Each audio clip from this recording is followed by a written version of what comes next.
Bonjour, car mes pensées ne sont pas vos pensées, et vos voix ne sont pas mes voix, dit l'Éternel, dans Ésaïe 55 au verset 8. Je reconnais que tu peux tout, et que rien ne s'oppose à tes pensées, Seigneur. S'est exclamé David en voyant les résultats de son examen. Mention bien. C'était pour lui inespéré. Durant l'année scolaire, il avait travaillé un peu plus que les autres car il y avait 2 matières dispensées uniquement le samedi, auxquelles il n'assistait pas. Il travaillait seul ses cours que lui remettaient ses camarades. De plus, il devait préparer un dossier pour faire une présentation à l'oral. Cette note était déterminante et éliminatoire s'il échouait. Il avait travaillé dur pour finir et remettre son dossier dans les délais.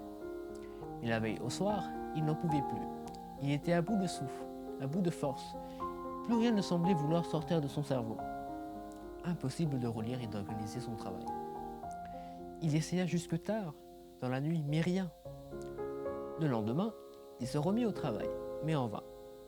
Cette fois, tout se mélangeait dans sa tête, et l'heure avançait bien trop vite.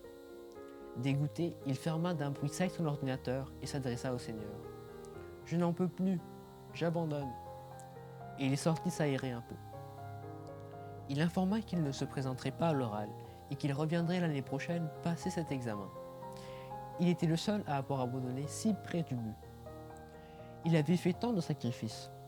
Même ceux qu'il avait encouragés, alors qu'il était sur le point d'abandonner, avaient déposé leur dossier. Tant pis, il essayait de faire de bonnes mines, mais au fond, il était tout simplement dégoûté. Le lendemain, de leur passage à l'oral, l'une de ses camarades l'appela au téléphone. « Toi, David, tu as abandonné. Toi qui nous as encouragés, je n'arrive pas à y croire. Non, tu dois te battre. Tout n'est pas encore perdu. » Envoie un message et demande à passer l'oral avec 2 autres camarades qui étaient malades. Je suis sûr que l'on va te l'accorder. David réfléchit longuement après avoir raccroché. Il se mit devant son ordinateur, l'ouvrit et s'adressa à Dieu. « Seigneur, je sais que tu es le Dieu de l'impossible. Si tu permets qu'avant minuit je finalise mon dossier, alors je ferai cette demande. » À sa grande surprise, les idées lui venaient naturellement, sans forcer, à tel point qu'il finit son dossier bien avant minuit.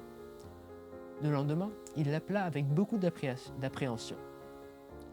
Non seulement on l'autorisa à passer l'examen, mais il le réussit haut la main.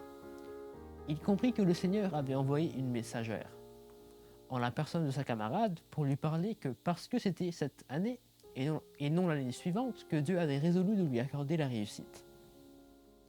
Fais confiance à Dieu en tout temps, et tu verras les projets de bonheur qu'il a formés sur toi s'accomplir. Recommande ton sort à l'Éternel, et il agira. Extrait de Célina Alberi. Bonne journée.